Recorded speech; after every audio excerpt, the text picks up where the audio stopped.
Olá, boa noite. Mais um Notícias em Foco começando. E na edição de hoje você vai ver o que é a esclerose múltipla e como você pode identificar os sintomas de forma precoce para o tratamento adequado.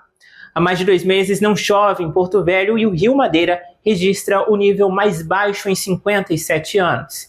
E também, mais de 1,2 milhão de pessoas estão aptas a votar nestas eleições em Rondônia. O Notícias em Foco está no ar.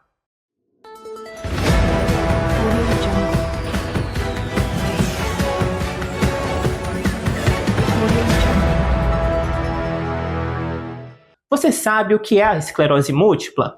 Ela é causada quando o sistema imunológico ataca o próprio corpo.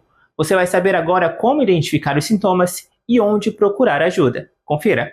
Agosto também é mês de conscientização. É o Agosto Laranja. Hoje eu vou conversar com a doutora Simone, que vai contar pra gente que é um mês muito importante, né, doutora, para conscientização sobre a esclerose múltipla. O que é essa doença? Isso, exatamente. Então, desde 2014, o agosto ganhou a cor laranja em conscientização da esclerose múltipla. A esclerose múltipla é uma doença que ela é autoimune, ou seja, aqueles soldadinhos do corpo que era para defender a pessoa acaba atacando as estruturas do cérebro e da medula da pessoa, e isso gera sintomas neurológicos na pessoa.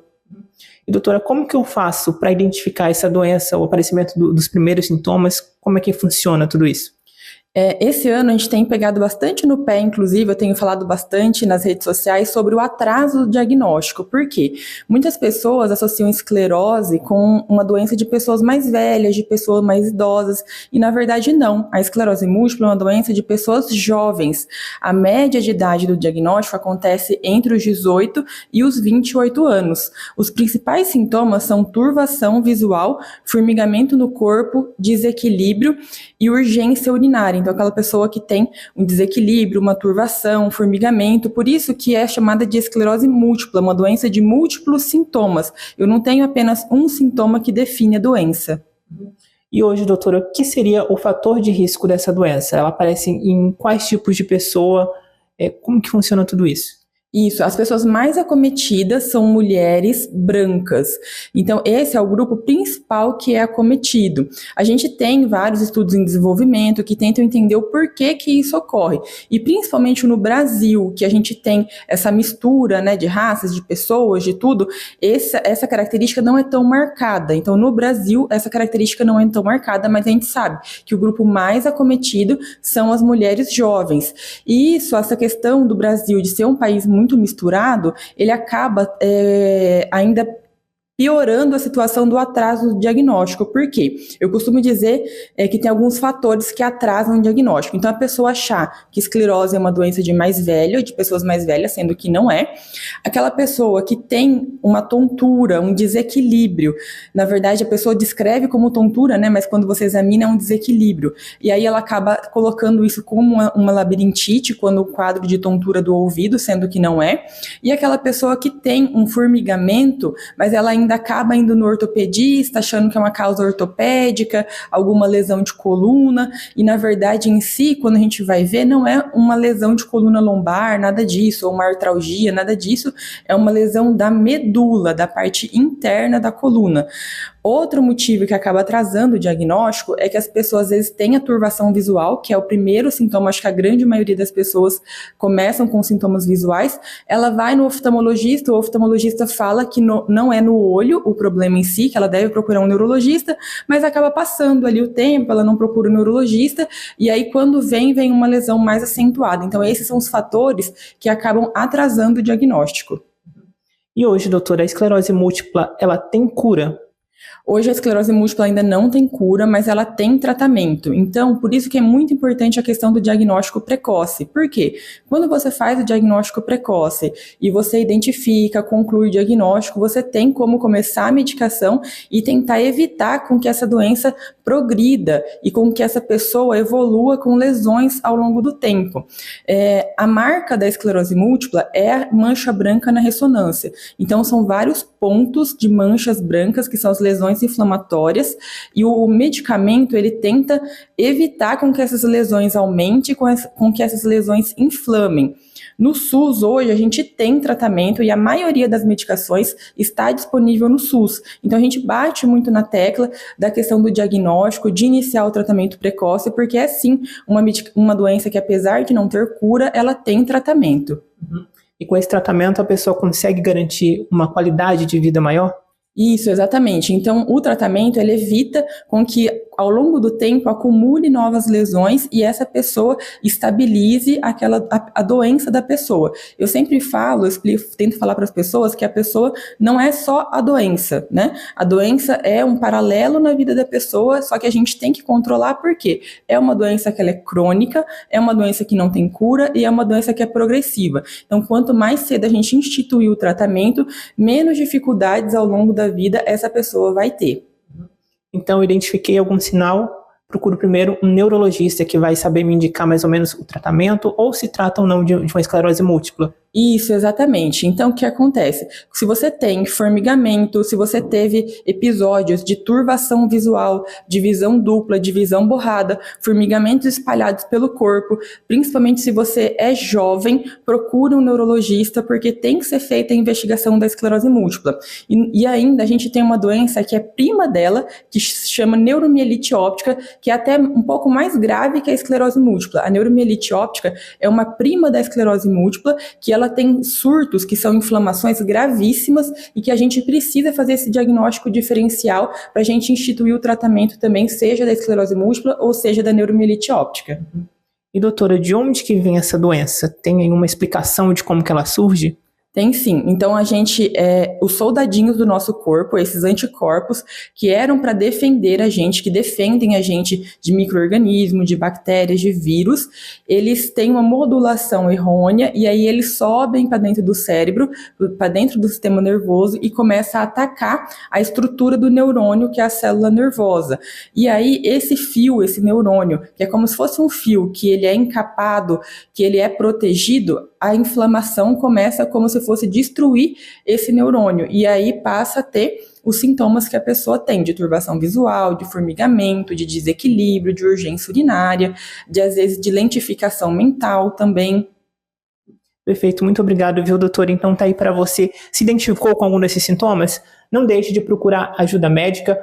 A esclerose múltipla ela tem tratamento e hoje é agosto, mês de conscientização da esclerose múltipla. Sem chuvas há mais de 2 meses, Rondônia enfrenta a pior seca dos últimos 57 anos. A Agência Nacional de Águas vê a possibilidade de paralisação da hidrelétrica de Santo Antônio. Abaixo dos 2,45 metros, o nível do Rio Madeira é o mais baixo já registrado em quase 6 décadas. O Rio Madeira é um dos maiores rios do mundo e passa por 3 países: Brasil, Bolívia e Peru. Nesta época do ano, o nível do rio deveria estar em torno dos 5,50 metros. Hoje, está aproximadamente 3 metros abaixo do esperado. Além de Porto Velho, outras 21 cidades decretaram estado de emergência devido à seca.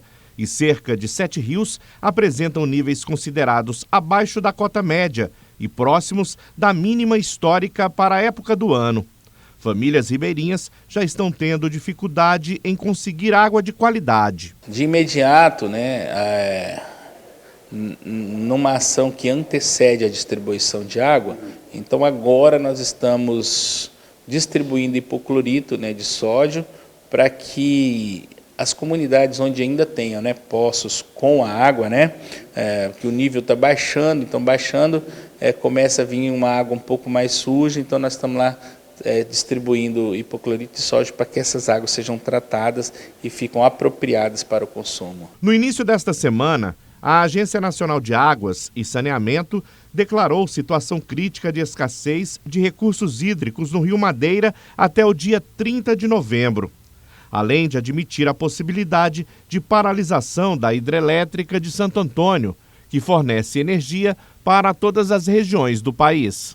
Esse nível ele está acontecendo com muita antecedência à média, Claro que nós já vivemos esse nível em outros anos, só que isso aconteceu mais já final de setembro em mês de outubro, onde nós consideramos, né, o período crítico, realmente está 2,8. Haverá agora um pequeno repiquete, essa semana, até o final de semana, ele poderá subir cerca de 30 centímetros, em razão de chuvas no Beni, mas voltando a baixar na próxima semana. O Notícias em Foco volta já.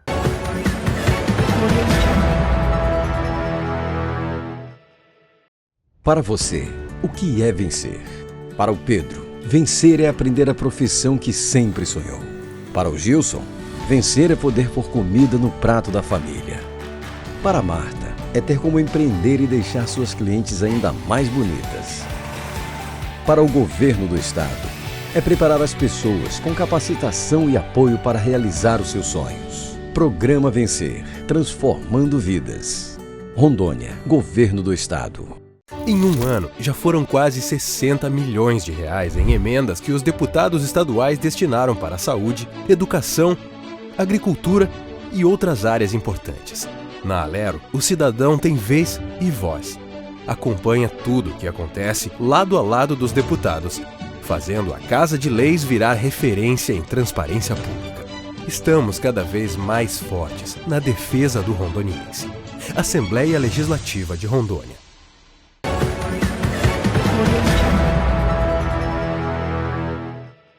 E o número de eleitores em Rondônia teve um crescimento de 6,3%. Segundo o TRE, mais de 1,2 milhão de pessoas estão aptas a votar nestas eleições aqui no estado.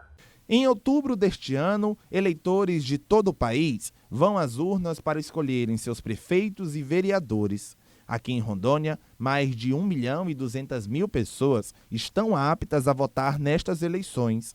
Esse número teve um crescimento de 6,3%, aumento considerável que reflete na elevação da população.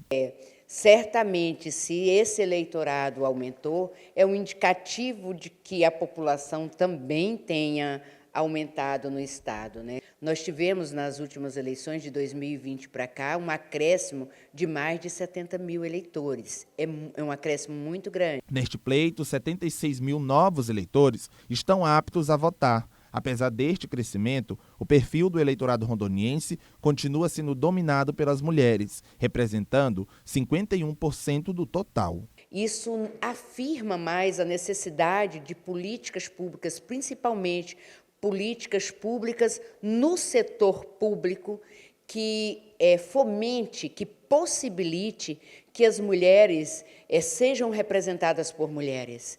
Então, assim, as políticas públicas que possibilite que todas as mulheres que querem fazer isso, elas se atirem e elas vão para a área política para realmente nós termos uma representatividade. Segundo o TRE, nas últimas eleições municipais, o crescimento do eleitorado foi mais acentuado em áreas urbanas, refletindo a urbanização crescente do estado. Além disso, dos mais de 1.200.000 eleitores, 34% é composto por pessoas mais jovens, que têm entre 18 e 34 anos. O TRE tem esse programa que foi lançado esse ano do Meu Voto, Meu Poder, né?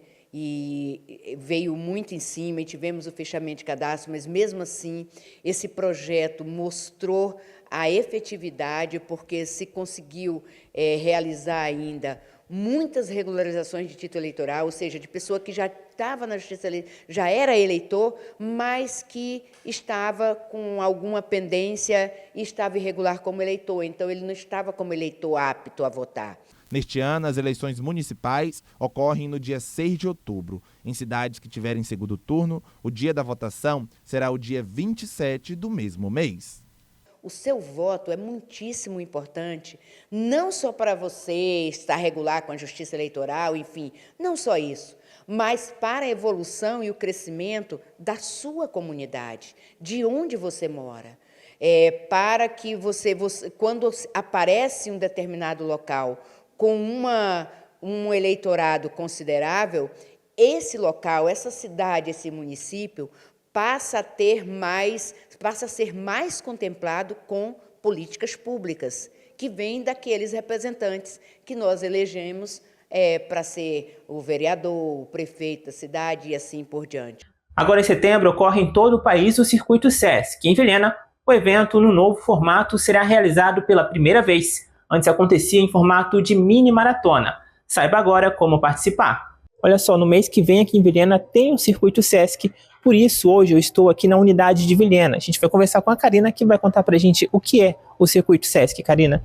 Olá, bom dia. O Circuito Sesc acontece em todo o Brasil e é uma forma de promover a atividade física. E como que eu faço para me inscrever? Todo mundo pode participar? Isso, todo mundo pode participar. Nós vamos ter prova de 6 km de corrida e também vamos ter caminhada. E também para as crianças, então todos podem participar.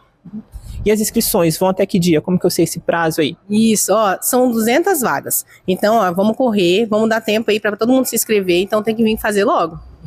Então, se eu quiser me inscrever, eu venho aqui na unidade do Sesc ou eu não posso fazer online? Como é que funciona? Isso, então, vai ter a forma online, você pode tentar fazer, tem os links, você pode entrar no Sesc, tem os links para poder se inscrever, ou pode vir aqui na unidade também. A gente vai estar aqui das 8, no horário do almoço também pode vir, e a gente faz a inscrição aqui para você tudo direitinho.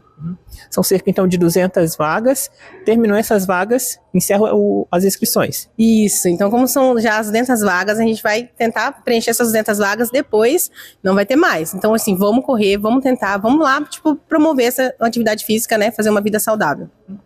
E que dia que ocorre esse evento aqui em Vilhena? Isso, o evento vai acontecer dia 15/9 agora, às 7 horas. Então, você vai fazer a inscrição direitinho, recebe o kit, camiseta, tudo direitinho. Terminou a corrida, fez tudo, ganha a medalha. Então, a gente vai promover também a entrega de troféus para algumas categorias. Então, vai ser bem legal, um evento bem tranquilo, né? Quem não consegue correr pode caminhar. Então, dá para todo mundo participar. E Karina, como que vai ser esse circuito? Você já tem um percurso aí planejado? Como que vai funcionar? Isso, o circuito também é todo planejado. Nós vamos tem os 2 circuitos. Quando você faz a inscrição e depois quando você vem pescar o seu kit, a gente mostra direitinho onde vai ser o circuito. Tem 2 partes, né? Pode ser tanto para um lado para cá ou outro para lá. Então, você não é nada tão, ai meu Deus, não. Tem tudo direitinho mostrando um percurso certinho. Então, importante também a participação da população na atividade física. Então, quem quiser se inscrever, tem até o dia 15 aí, que é o dia que acontece, né?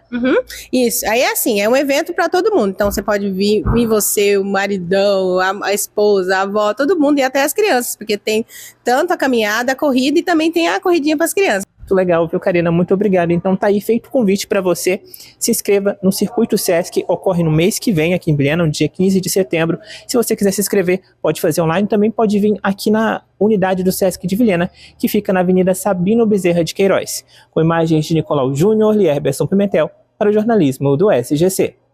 O Notícias em Foco vai ficando por aqui, mas se você quiser rever essas e outras reportagens, é só acessar o nosso canal no YouTube.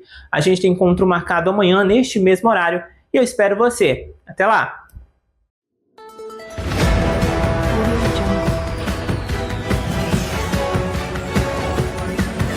Audio Jungle.